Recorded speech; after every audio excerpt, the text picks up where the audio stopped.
Hello mga beshies! Welcome back sa aking channel. Mayroon tayong super excited na product review ngayon dahil titignan natin kung worth it nga ba ang isa sa mga trending na lip care product. Ito ang Vaseline Lip Care Rosy Lips. Pero hindi lang basta Vaseline to ha. Ito ang stick version na galing pa talaga sa Korea. Unahin natin ang packaging.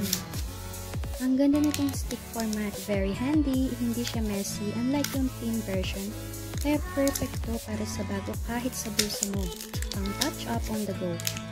Ang pink ng packaging is super cute, at syempre, ang key feature dito ay ang claim nitong rosy lips at 48 hours of moisture. Gawa ito sa pure Vaseline Original Wonder Jelly, kaya for sure alam natin moisturizing talaga. Sige, subukan na natin i-apply. Ayan, i-apply siya sa labi ko. Ang first impression ko, sobrang smooth, hindi siya malagkit, which is important sa isang lip balm. Madaling i-glide sa lips at hindi mo mararamdaman na may heavy kang suot. Ang amoy, very subtle lang, parang light rose scent, hindi siya overpowering. Alright, tignan nyo ang finish. Close up sa labi ko. Nagbibigay siya ng very natural na rosy tint at healthy looking sheen. Hindi siya neon pink, kundi parang natural flush lang ng labi mo.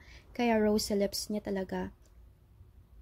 Pero paano bang performance niya after ilang oras? Gamit ko na to for 1 week at talagang masasabi kong natatanggal niya yung pagka-dry ng lips ko kahit magdamag ko siyang gamitin bago matulog. Pagising ko, super soft at plump pa rin ang lips ko.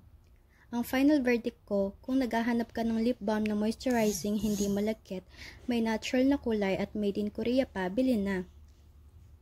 Sana nag-enjoy kayo sa review natin ng Vaseline Lip Care Rosy Lip. I-try nyo to mga sis. Huwag kalimutang mag-like kung nagustuhan.